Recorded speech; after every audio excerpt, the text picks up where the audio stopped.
Good afternoon, ladies and gentlemen. How are you guys doing? My name is Leo Naranjo, the fourth candidate for governor of California 2026, and I'm standing right outside my former place of employment. Bureau of Reclamation, after they underwent their DOGE moment, they're now aligned with the Department of the Interior. So why am I standing here today? Well, we're trying to have an appointment meeting with their current boss, Mr. Adam Nichols, and see what the requirements are for water in California from the federal portion of the conversation.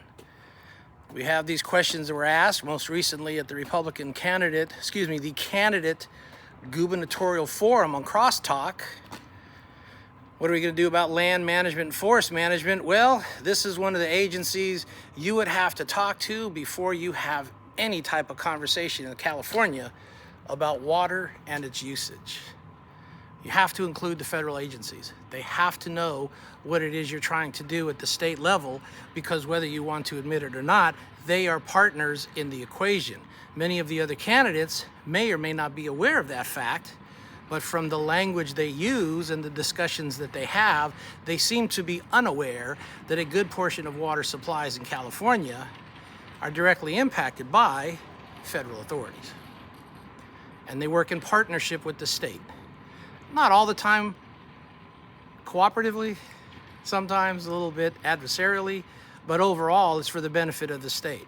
So what I'm doing here is I'm trying to reach out for the feds, see what they would like to see happen in California, see with the current amounts that we have flowing through this state, what they can do to increase the amounts, how that's going to work through the state agencies, and then we'll try and find those folks and have that conversation as well.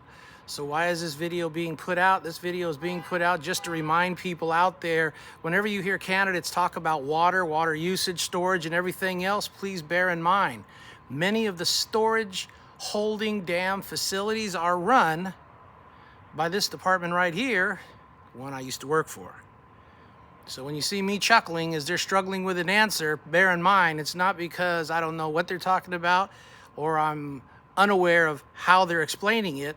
It's that I'm aware as I listen, and I listen intently, they've omitted a key factor in the conversation, the participation of the federal government and the federal agencies that control the portion of water that they control in the state of California.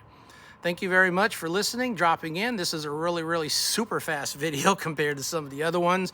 And we're going to be off on our next visitational concept. Going to see another former job of mine going directly to the headquarters to see if we can meet their boss, Mr. Ethan Dye, at the Department of Human Assistance. Maybe we'll get a meeting, maybe we won't. But one of the questions I'd like to ask is, what's happening with that so-called investigation on the PPP loan payments that was supposed to have been made throughout California through their department, and the individual whose hands was caught in a cookie jar? So we'll visit there really quick, and then we'll go down to the downtown office, show you some impacts about what's happening when funding gets cut and the abused federal programs are no longer available to be abused. You guys have a great afternoon. God bless, and we'll see you at the next visitational point.